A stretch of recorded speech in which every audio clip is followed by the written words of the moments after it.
बिस्मिल्लाहिर्रहमानिर्रहीम। अस्सलाम वालेकुम। हेल्थ टिप्स बाय बाकर अल हकीम में खुश आमदीद। दोस्तों, अभी गर्मी की आमद है और बहुत से लोगों के मैसेज आ रहे हैं कि हकीम साहब गर्मी में हमारा कलर जो है वो ख़राब हो जाता है धूप की शिद्दत की वजह से या गर्मी की हरारत की वजह से। उसके लिए कोई टोटका बता दें। तो दोस्तों, उसके लिए बहुत आसान सा टोटका है। करना अपने ऐसे है कि अभी तरबूज जो है वो आम होने वाला है, हर घर में होगा।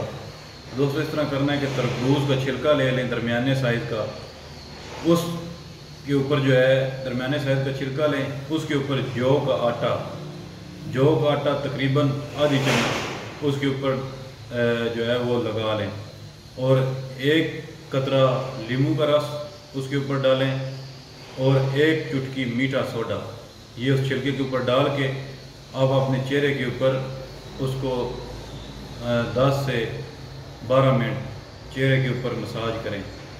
आप 10 से 12 मिनट मसाज करके फिर उसको 15 से 20 मिनट के लिए छोड़ दें और उसके बाद ठंडे पानी से मुंह धो लें। तो जिनका भी गर्मी की शिद्दत की वजह से चेहरा ख़राब हो जाता है या महसूस हो रहा है कि हमारा जो है वो स्किन रेड हो रही है, ये वो करें तो उनकी जो स्किन है वो असली हालत में कायम रहेगी। धूप में निकलते हैं जो लोग, वो भी ये कर सकते हैं।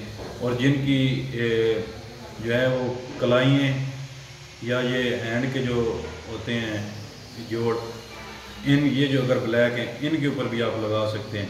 ये इनको भी जो है वो इनकी जो है ना ब्लैकनेस वो ख़त्म कर देता है। दोस्तों, दुआओं में याद रखिएगा। फिर इंशाल्लाह हाज़िर होंगे नेक्स्ट वीडियो में। खुदा हाफ़िज़।